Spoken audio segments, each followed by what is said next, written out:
ಒಂದು ದಾರಿ ಇತ್ತು. ಆ ದಾರಿಯೊಳಗೊಂದು ಸಣ್ಣ ಸಸಿ ಬೆಳೆದಿತ್ತು. ಒಬ್ಬ ಮನುಷ್ಯ ಆ ಸಸಿಯನ್ನು ತುಳಿದು ಹೋಗಿ ಒಂದು 15 ದಿವಸ ಆದಮೇಲೆ ಮತ್ತೆ ಅದ ದಾರಿ ಹಿಡ್ಕೊಂಡು ಬರ್ತಿದ್ದ. ಯಾವ ಸಸಿಯನ್ನು ಮನುಷ್ಯ ತುಳಿದಿದ್ನಲ್ಲ ಆ ಸಸಿ ಸ್ವಲ್ಪ ಎತ್ತರ ಬೆಳೆದು ಅದರಾಗೊಂದು ಹೂವು ಬಂದಿತ್ತು. ಆ ಹೂವು ಸಸಿ ಮನುಷ್ಯನಿಗೆ ಹೇಳ್ತೈತಿ, ಈಗ ನನ್ನೊಳಗೊಂದು ಹೂವು ಐತಿ ನೋಡಿ, ತೊಗೊಂಡು ಹೋಗು ಅಂತ. ನಿನ್ನ ಮನೆಯ ಜಗಲಿಯ ಮೇಲೆ ಇಟ್ಟರೆ ನಿನ್ನ ಮನೆ ಸುಗಂಧಿತ ಆಗ್ತೈತಿ.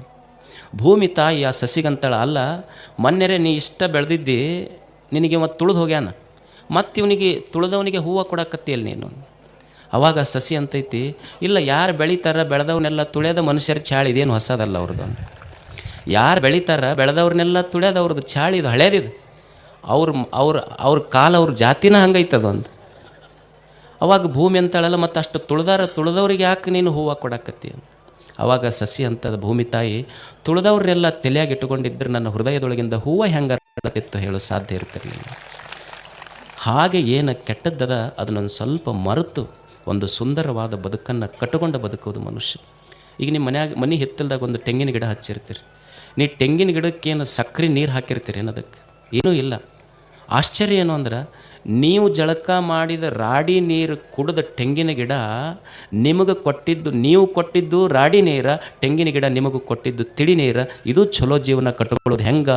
ಕಲಿಲಸ್ಯ ಮಧ್ಯೆ, ಒಂದು ಕೆಟ್ಟದರ ಮಧ್ಯದೊಳಗೂ ಸಹಿತ ಮನುಷ್ಯ ಒಳ್ಳೆಯದನ್ನು ಕಟ್ಟಿಕೊಳ್ಳೋದು ಕಲಿಬೇಕು. ಮಸ್ತ್ ಇರ್ಬೇಕು ಮನುಷ್ಯ. ಜೀವನದ ಮೇಲೆ ಮಸ್ತ್ ಬದುಕೋದು, ಸ್ವಚ್ಛ ಬದುಕೋದು, ಸ್ವಸ್ಥ ಬದುಕೋದು, ಮಸ್ತ್ ಬದುಕೋದು. ಇವು ಮೂರು ನೆನಪಿಟ್ಕೊಂಡವ್ರಿ. ಏನು ಹೆಂಗೆ ಬದುಕೋದು?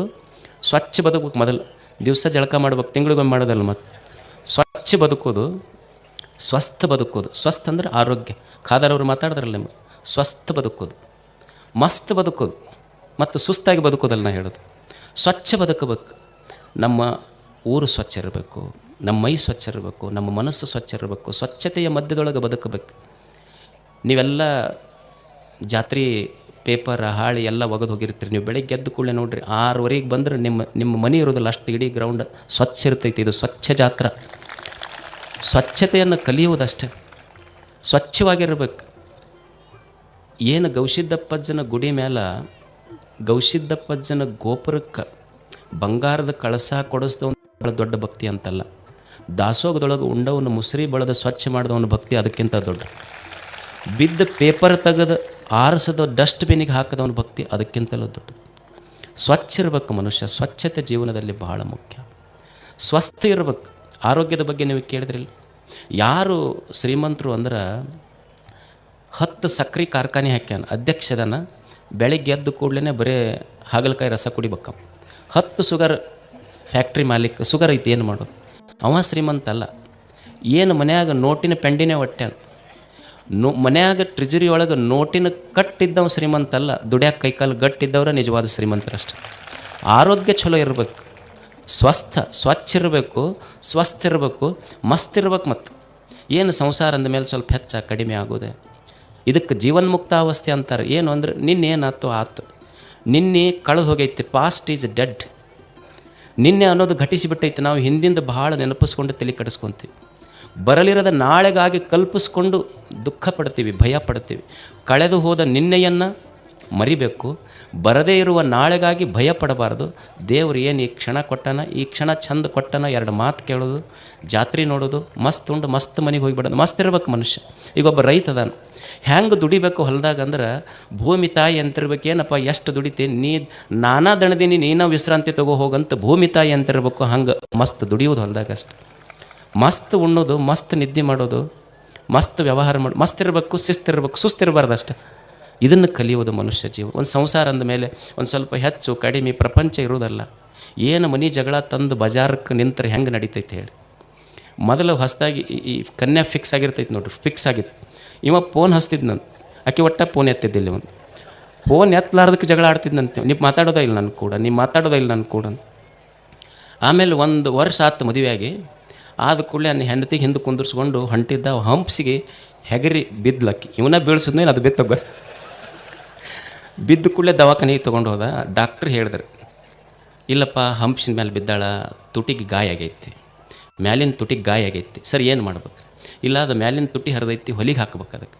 ಸರ್ ಕೈ ಮುಗಿತಿ, ನಿಮ್ಗೆ 2 ಕೂಡಿಸಿ ಹೊಲಿದು ಬಿಟ್ರೆ ಅದಕ್ಕೆ. ಹೊಲೆಯವ್ರು ಹೊಲಿತೀರಿ, 2 ಕೂಡಿಸಿ ಹೊಲಿದು ಬಿಟ್ರೆ ಅದಕ್ಕೆ. ಹಿಂಗಾದ್ರೆ ಹೆಂಗೆ ಸಂಸಾರ? ಒಂದು ಹೆಚ್ಚ ಕಡಿಮೆ ಇದರ ಮಧ್ಯದೊಳಗನೆ ಇದು ಇರೋದ, ಇದು ಮುಗಿಯೋದಲ್ಲಿದು. ಭಾಳ ಮಂದಿ ಬರ್ತಿರ್ತಾರೆ, ಯಪ್ಪ ಇದ್ರ ಕಾಲಾಗ ಸಾಕಾಗೈತಿ. ಯಾವಾಗ? 60 ವರ್ಷಕ್ಕೆ. ಇಷ್ಟು ದಿವಸ ತಿಳಿಲಿಲ್ಲ ನಿನಗೆ, ಉಳ್ದಾವ ಎಷ್ಟು ದಿವಸ ಈಗ ನಿನಗೆ? ತಿದ್ದರೆ ಏನು ಮಾಡವ? ತಿದ್ದಕ್ಕೆ ಹೋದ್ರೆ ಆಗೋದ ಬಿಡೋದ? ಎಷ್ಟು ದಿವಸ ಕೊಟ್ಟಾನ ಅಷ್ಟು ಚಂದ ಶಿಸ್ತಾಗಿ ಬದುಕಿ ಹೋಗಿಬಿಡೋದು ಅಷ್ಟು. ಸ್ವಚ್ಛ ಇರಬೇಕು, ಸ್ವಸ್ಥ ಇರಬೇಕು, ಮಸ್ತ್ ಇರಬೇಕು. ಇಷ್ಟು ಇಟ್ಕೊಂಡು ಹೋದ್ರೆ ಇಡೀ ಜೀವನವೇ ಒಂದು ಜಾತ್ರೆ ಆಗ್ತೈತೆ ಅಷ್ಟೇ. ಜಾತ್ರೆ ಅಂದ್ರೆ ವರ್ಷಕ್ಕೊಂಬರೋದಲ್ಲ, ಪ್ರತಿನಿತ್ಯವೂ ನಿತ್ಯೋತ್ಸವ ಆಗಬೇಕು, ಅದು ಜೀವನದ ಜಾತ್ರೆ ಅದು ಅಷ್ಟೆ.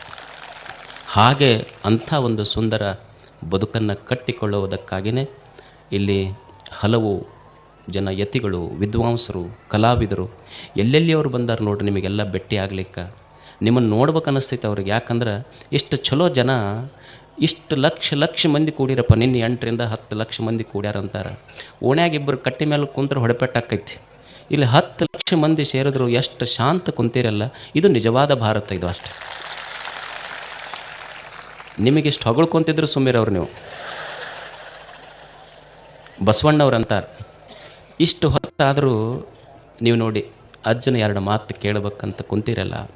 ಒಬ್ಬ ಸನ್ಯಾಸಿಗೆ, ಒಬ್ಬ ಸ್ವಾಮಿಗೆ ಇದಕ್ಕಿಂತ ದೊಡ್ಡ ಶ್ರೇಯಸ್ಸೇ ಯಾವುದೇ? ಒಂದು ಮಠ ಯಾವಾಗ ದೊಡ್ಡದಾಗ್ತೈತಿ, ಆ ಮಠಕ್ಕೆ 100 ಶಾಲೆ ಕಾಲೇಜುಗಳಿದ್ದರೆ ಆ ಮಠ ದೊಡ್ಡದಾಗೋದಿಲ್ಲ. ಆ ಮಠಕ್ಕೆ 100 ಎಕರೆ ಜಮೀನಿದ್ರೆ ಆ ಮಠ ದೊಡ್ಡದಾಗೋದಿಲ್ಲ. ಆ ಮಠದೊಳಗೆ ಬಂಗಾರ ಬೆಳ್ಳಿ ಸಂಪತ್ತಿದ್ರೆ ಆ ಮಠ ದೊಡ್ಡದಾಗೋದಿಲ್ಲ. ಮಠದ ಸ್ವಾಮೀಜಿ ಯಾವಾಗ ದೊಡ್ಡವರಾಗ್ತಾರಂದ್ರೆ, ನಿಮ್ಮಂಥ ಭಕ್ತರು ನನ್ನಂಥ ಒಬ್ಬ ಸಣ್ಣ ಮನುಷ್ಯನಿಗೆ ನಿಮ್ಮ ಹೃದಯದೊಳಗೆ ಜಾಗ ಕೊಟ್ಟಿರಲ್ಲ, ಅದು ಭಾಳ ದೊಡ್ಡ ಅಷ್ಟೆ. ಇದೆಲ್ಲ ನಿಮ್ಮ ಪ್ರೇರಣೆಯಿಂದ ನಡೆದಿದ್ದು.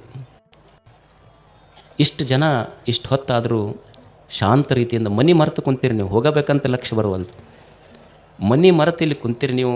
ಈಗ ಎಲೆಕ್ಷನ್ ಬರ್ತಾವೆ ನೋಡ್ರಿ, ಹಿಂಗೆ ಏನಾರ ಕೂಡಕ್ಕೆ ಸಾಧ್ಯ ಐತೆ? ನೀವು ಹೆಂಗೆ ಕುಂತೀರಿ ನೋಡ್ರಿ. ಯಾಕಂದ್ರೆ ನೀವು ತಂದವರಲ್ಲ, ಇಲ್ಲಿ ಭಕ್ತಿಯಿಂದ ಬಂದವರು, ಅದಕ್ಕೆ ಕುಂತೀರಿ. ಅವ್ರು ತಂದವರಲ್ಲೆಲ್ಲ, ನೀವು ಭಕ್ತಿಯಿಂದ ಬಂದಿದ್ದಕ್ಕಾಗಿ ಇದು ನಡೆದಿದೆ. ಶರಣರಂತಾರೆ, ಬಸವಣ್ಣವ್ರಂತಾರೆ, ದೇವರೆಲ್ಲದಾನ ಮಾಡುವ ನೀಡುವ ಭಕ್ತನ ಕಂಡಡೆ ನಿಧಿ ನಿಧಾನವ ಕಂಡಂತಾಯಿತು. ಏನು ದೇವರು ಅಂದ್ರೆ ಬರೇ ಗುಡಿಯೊಳಗಂತಲ್ಲ. ಏನು ದುಡ್ದಾನ ಸಮಾಜಕ್ಕಾಗಿ ದುಡಿಯುವುದು, ದುಡಿದಿದ್ರೊಳಗೆ ಒಂದಿಷ್ಟು ಸಮಾಜಕ್ಕೆ ಹಂಚಿ ಸಂತೋಷ ಪಡುವ ಮನುಷ್ಯನ ಹೃದಯದೊಳಗೆ ದೇವರದಾನ. ಅವನ ಮುಖ ನೋಡಿದ್ರೆ ಸಾಕು, ಕೂಡಲ ಸಂಗಮನನ್ನು ನೋಡಿದಷ್ಟು ಸಂತೋಷ. ಹೀಗೆ ಬದುಕುವುದು. ಅಂಥ ಜನ ಇಲ್ಲೆಲ್ಲ ಇದ್ದಾರೆ. ನಿಮ್ಮ ಪ್ರೇರಣೆಯಿಂದ ಈ ಜಾತ್ರೆ ಇಷ್ಟು ದೊಡ್ಡದಾಗಿ ಬೆಳೀತಿದೆ. ಸದಾ ಬೆಳಿಬೇಕು. ನನಗೆ ಜಾತ್ರೆ ಅಂದರೆ ಏನೂ ಇಲ್ಲ. ನೀವು ಸಂತೋಷ ಪಟ್ರಿ ಅಂದರೆ ಅದೇ ಜಾತ್ರೆ. ನಮಗೇನು ತೇರು ಎಳೆಯೋದು ಮುಖ್ಯ ಅಲ್ಲ, ನಿಮಗೆ ಜಾತ್ರೆ ಅದು ಅಷ್ಟೇ. ನೀವು ಸಂತೋಷವಾಗಿ ಜಾತ್ರೆ ಮಾಡೋದು, ಆನಂದವಾಗಿ ಉಣ್ಣೋದು, ಆನಂದವಾಗಿದ್ರಿ ಅಂದರೆ ನಿಮಗೆ ಒಂದೇ ತೇರು ಅಷ್ಟೇ. ನೀವು ಸಂತೋಷವಾಗಿದ್ರಿ ಅಂದರೆ ನಿಮ್ಮ ಮುಖದೊಳಗೆ ಲಕ್ಷ ತೇರುಗಳು ನನಗೆ ಕಾಣ್ತಾವಷ್ಟೆ. ನಿಮ್ಮ ಸಂತೋಷವೇ ಜಾತ್ರೆ. ಗವಿಸಿದ್ಧನಲ್ಲಿ ನನ್ನ ಪ್ರಾರ್ಥನೆ, ಈ ನಾಡಿನ ಭಕ್ತರೆಲ್ಲ ಸುಖಿಗಳಾಗಲಿ, ಅವರು ಸಂತೋಷವಾಗಿರಲಿ. ಆ ದಿವ್ಯ ಶಕ್ತಿ ಗವಿಸಿದ್ಧ ಅವರಿಗೆಲ್ಲ ಅನುಗ್ರಹಿಸಲಿ ಅಂತ ಹಾರೈಸಿ ನಮ್ಮ ಮಾತುಗಳನ್ನು ಮುಗಿಸ್ತೇವೆ. ಶರಣ.